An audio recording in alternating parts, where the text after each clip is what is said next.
I used to think I could outwork timing, like if I just moved fast enough, said yes quickly enough, projects would flow, clients would commit, the business would grow on the schedule I had in my mind. And then I would send a proposal I was genuinely proud of, something I would work on for 2 nights straight, and just hear nothing for weeks.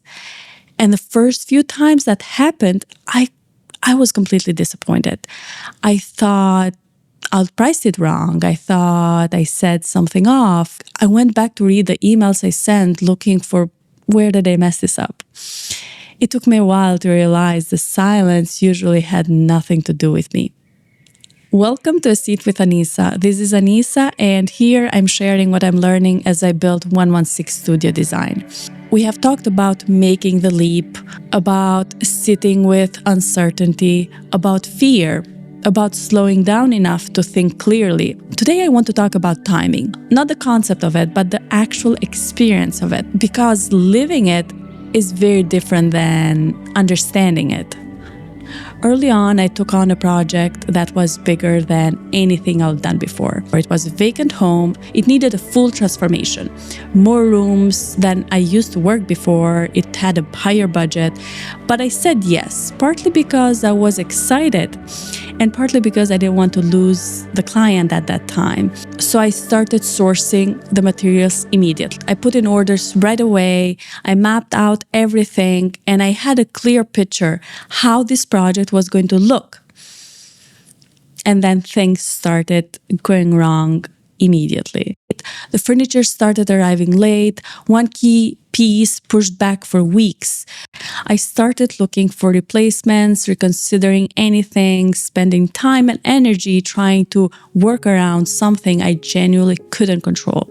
And then, while I was sitting in that frustration, another house stage sold, which meant all the furniture from that project was suddenly available.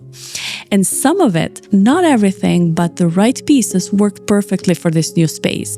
Things I didn't have to buy, I didn't have to source, which brought my costs down at a point in my business where every dollar genuinely mattered. If the project had moved on my timeline, fast, the way I wanted it to, I would have already spent that money, committed to pieces I didn't need to commit.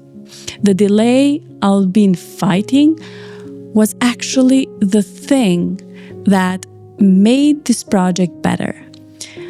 I've thought about that a lot since, how often I'm pushing against something that's actually trying to help me.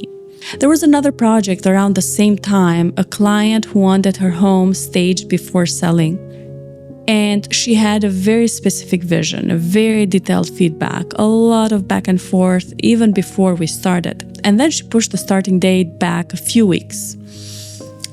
At that moment, I was not happy because I had a momentum, I was ready, I was prepared for a long time to make this project work perfectly in my head.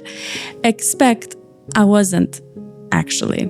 I had the design skill, knowing how to do the project, but did I know how to work actually with someone who had that much detail and that much energy? That takes something else. And I didn't quite have that yet. Those extra weeks, I ended up taking on 2 smaller projects, and both of them taught me things I didn't know I needed.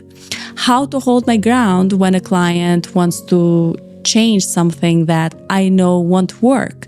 How to stay clear when someone's anxiety about the process starts pulling the whole thing sideways. How to guide without taking over. When I finally started that project, I handled it completely differently than I would have a month earlier. I was calmer. I knew where the edges were. I knew how to keep things moving without getting caught up in every single decision. She didn't know she would have done me a favor. She was not ready, but neither was I. I still get impatient. I'm not going to pretend this is something I've figured out and now I'm fine. There are still weeks where nothing seems to be moving and I start questioning everything. What I'm doing wrong, what am I missing, whether I should be doing something totally differently. But I've started to notice something. The things that come together at the wrong time, the projects I forced, the decisions I rushed, those are usually the ones I look back and I think, that cost me more than it gave me. And the things I had to wait for, the ones that moved on their own timeline and not on mine, those are usually the ones that actually worked. And I don't think that's a coincidence. I don't have a clean way to end this one because I'm still living it, honestly. 116 Studio is still young. There are things I'm waiting on right now that I don't have answers to yet.